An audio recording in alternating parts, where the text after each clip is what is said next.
আসসালামু আলাইকুম রহমতুল্লাহ। আপনার নিকট এক ব্যাগ রক্তের আবেদন আসলো, মানে আপনি ধরে নেবেন স্বয়ং আল্লাহর পক্ষ হতে আপনার কাছে পরীক্ষার প্রশ্নপত্র আসলো।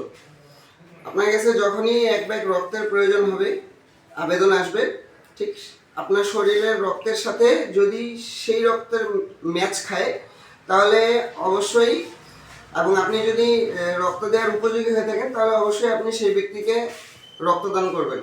এবং যদি আপনার শরীরের রক্তের গ্রুপের সাথে সেই রক্তের গ্রুপ না মেলে বা আপনি যদি রক্ত দেওয়ার অবস্থায় না থাকেন, সময় না হয়, তাহলে অবশ্যই আপনার পরিচিত বা আশেপাশের মানুষেরকে ম্যানেজ করে দিবেন একজন রক্তদাতা, এবং রক্তদান করে আরেকজন রোগীকে জীবন বাঁচাতে সহায়তা করবেন। ধন্যবাদ। আর ভাই এদিকে আসুন। এবং গতকালকে আমি একটা ভিডিও দিছিলাম যে এই ভাইটির স্ত্রীর জন্য এক ব্যাগ এ পজিটিভ রক্তের প্রয়োজন। আলহামদুলিল্লাহ গতকালকে আমরা এক ব্যাগ রক্ত ম্যানেজ করে দিছি। আজকে আবার হঠাৎ করে তার ব্লিডিং বেশি হওয়ার কারণে আরও এক ব্যাগ রক্তের প্রয়োজন হচ্ছে। তো আসলে এক ব্যাগ রক্ত, আপনার শরীরের এক ব্যাগ রক্ত দিয়ে যদি একজন মানুষের জীবন বাঁচে, তাহলে আমার মনে হয় না আর ওই মানুষটার কোনো জায়গায় জীবনে পাওয়ার কিছু থাকে।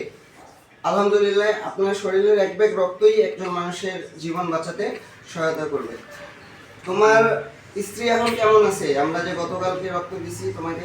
আসসালামু আলাইকুম। আমার স্ত্রী আল্লাহ দেশে এখন অনেক সুস্থ আছে, আল্লাহর রহমতে সেলুন দিয়ে রক্ত দিয়ে আরাম আছে, এখন আজকে দিলে আরাম থাকবে।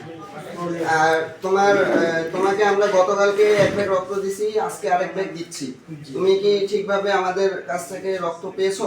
জি, ঠিকভাবে পেয়েছি। এবং কোনো রকম কোনো সমস্যা, আপত্তি কোনো কিছু হয়েছে? না, কোনো সমস্যা হয়নি।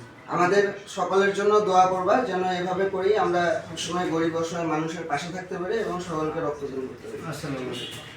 আসসালাম।